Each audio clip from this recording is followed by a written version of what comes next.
It's been 4 years since my cardiac arrest, and thanks to Toronto Paramedics and Sam and Aaron, who attended to me with CPR and by using a defibrillator, got my heart going again. And then the great doctors at Brampton Hospital to put stents in me, and the nurses that looked after me. I'm grateful every day, and I appreciate life. I got a chance to travel, see my grandkids grow, and enjoy some of the better things in life. But that day was crucial in that I called 911 and I almost did not.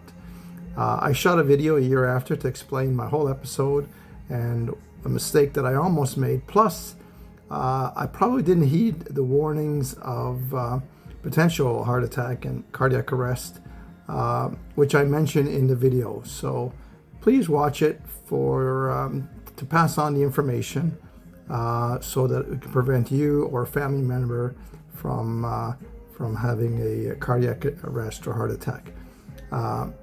Again, it's a great day today, and thanks for watching.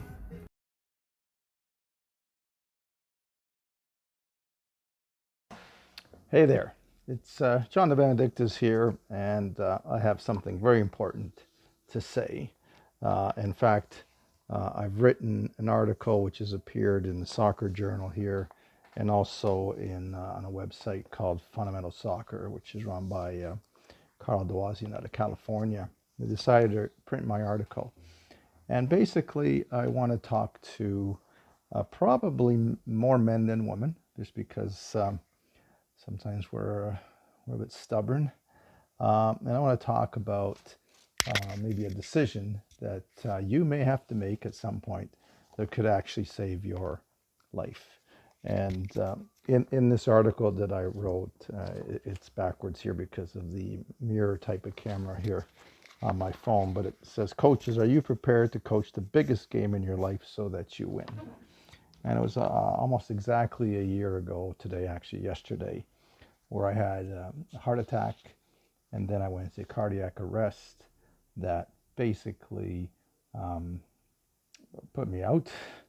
I was clinically dead, as they say. I was in the ambulance, fortunately, and paramedics, and I've talked about both Sam and Aaron, who did CPR on me and then used a defibrillator to get my heart going again, and then took me to Brampton Civic Hospital, where all the doctors and nurses looked after me and got me back to life and put some stents in.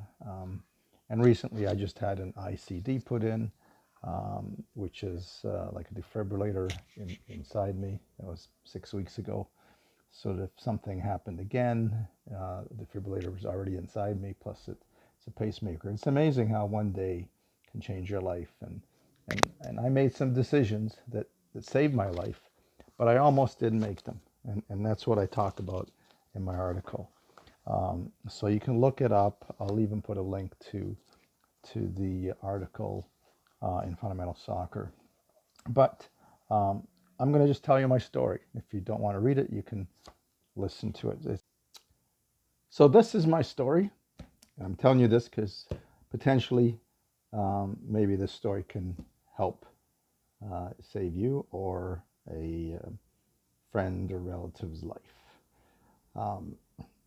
It all started on a weekend in Sarnia, Ontario, which is just across the river from Detroit and close to Windsor, Ontario, where the Sarnia Girls Soccer Club invited me to run my golden goal scoring course in Sarnia. And that weekend, we ran it for 3 days, Friday, Saturday, Sunday. It was a beautiful weekend. So in Sarnia, we were doing this drill that I was doing on the last day of the course. And we were on the field, and I basically had players come in as though they're getting a through ball, and it's a one-on-one with the keeper, one on the left side, one on the right side. And I had myself and an assistant who was from Sarnia. We acted as barriers. We're pretending we're keepers. We'd come out from the center of the net, come out as though we're cutting the angle. And the girls, they were coming down, shooting, and they'd either miss the net or they'd put it right at us, or do something silly that didn't score. And after about 11, 12, 13 misses in a row, I said to myself, well, this is good because this can reinforce all the powerful information that I've presented in classrooms and that I wanted to present going forward. So I said to myself, if they take a shot and it's going to be tricky, I'm going to try and make a save. I used to play as a goalkeeper, although that was 40 odd years ago. So girl was coming down. She took a hard shot to my bottom left. And I went down as if I was 20 years old, made a good save. If I do say so myself, patted myself on the back, said, whoa. As I say, the ground was nice and soft, a beautiful day. 3 or 4 misses later, back to my side again. Another hard shot to the bottom corner. Down I went, made another, what I thought was a great save. So now there are 18 misses in a row. They missed on the right, back to my side.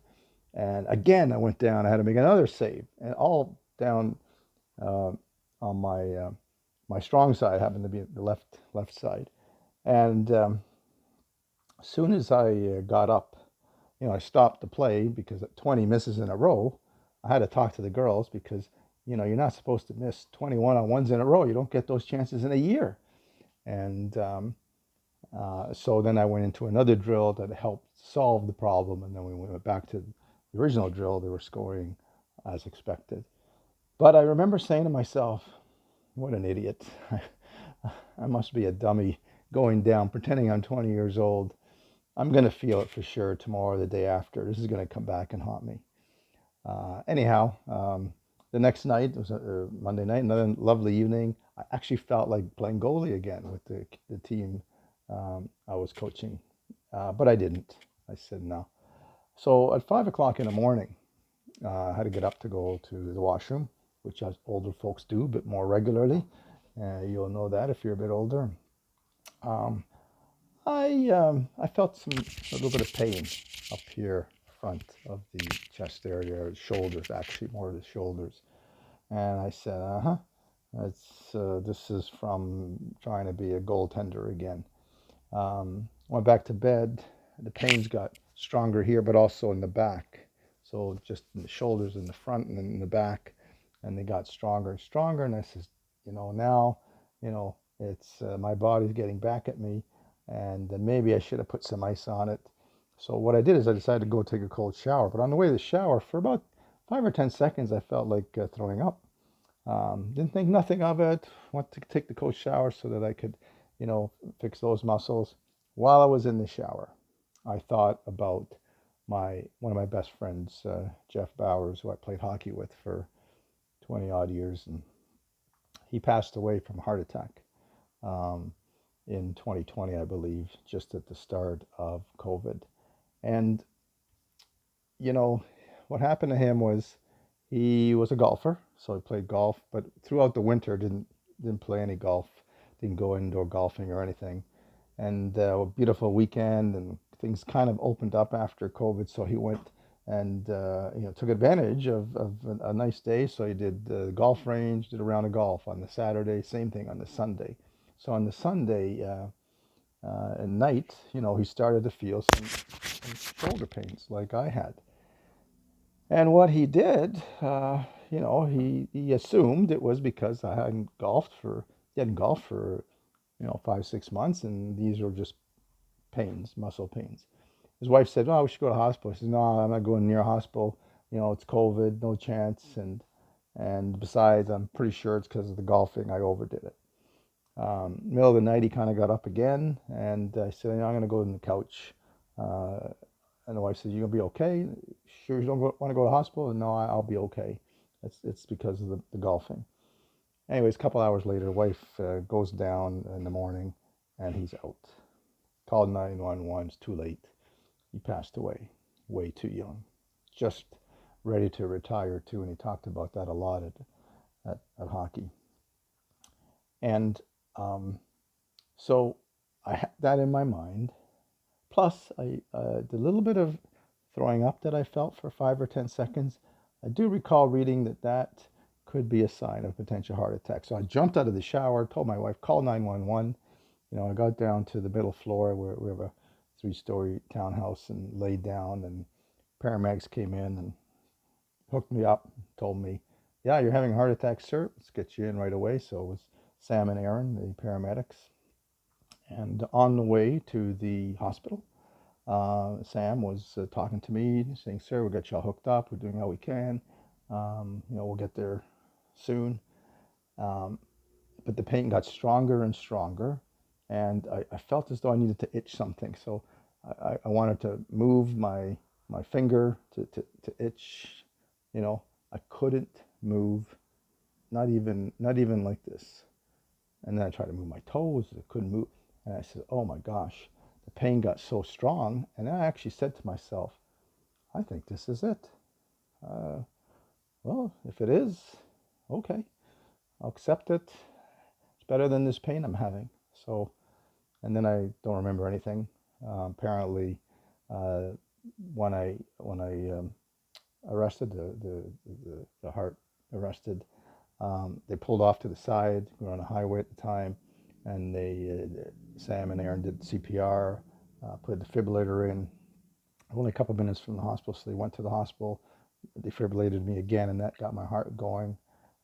They were really pressing all the staff to take, to put all hands on deck at the hospital, and then between the nurses and the cath lab and the doctors, did a wonderful job. They put 5 stents in me, and actually 3 originally, and 2 originally, and then 3 the next a couple of days later, and basically saved my life. So I owe it to them. But right after I came out of the hospital, one of my friends I played soccer with at U18, his name is Wayne Shepard, who was a paramedic, and for years, he just retired, and he says that's the biggest problem, especially men, is that they're in denial, and they hesitate to call 911. And by the time they call, it's too late. He doesn't really remember reviving very many patients. And when I did come to, I was sitting in a chair with my son, and trying to figure out what's going on. And then the cardiologist came, and he said to me, "Sir, you're very lucky to be sitting there talking to your son like that." "Oh, okay." I didn't really. He said, "No, sir, you're really lucky. You don't understand. You, not very many people make it, and especially without any major brain damage. Although that's debatable, because maybe I shouldn't be diving around at 60 odd years old. I'm 65 now. So anyhow, um, so he asked me, like, "So are you a smoker?" I said, "No." "Okay, do you have diabetes?" "No." "Big drinker?" "No." "High blood pressure?" "No." "Any medication for cholesterol?" "Nope. It's always been low, pretty good." And so he couldn't figure out, like, why am I having this heart attack? Till he asked the question, "Is there any family history?" And my father had a heart attack at 50, which he survived. Then he had a quadruple at 64, and then had a couple stents put in the 70s, and then twice actually in the 70s. He had stents put in. He's actually still with us, knock on wood, here at 93. And then my dad's brother, only brother, his uncle, he was the fittest guy around. He was just qualified for the Canadian national swim team or cycling team as a master Olympian. That's how fit he was. He also had a major heart attack. And so it runs in the family. So my advice to whoever's listening or wants to listen and is still here, number one, call 911 if you're feeling chest pains, shoulder pains. My arm was fine. There was no feeling, and no issues with the arm, left arm. They say no. For me, it was just the upper shoulders and back, and then so don't take the chance. If I wasn't in the ambulance when I arrested and I wasn't close to a defibrillator, I wouldn't be here talking to you right now. Oh, and if the defibrillator came too late, there's potential brain damage. In fact, even yesterday when I went to go get checked, because I had to get an ICD put in, which is a defibrillator, right here 6 weeks ago, and it also has a little pacemaker there. They told me, it's amazing that you've had a cardiac arrest and you're okay.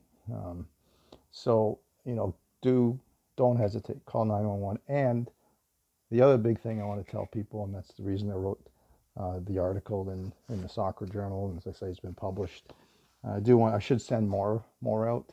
Is that if you have a family history, you just don't know. There could be something there that you need to get looked at. Maybe you need to get put on some sort of medication. So don't take the chances. So that's my advice for the day. Thank you for listening. I know it's a little bit long-winded.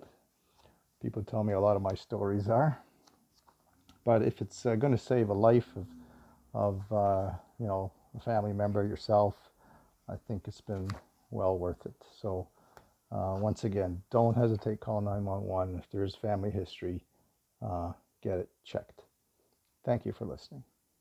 Bye bye.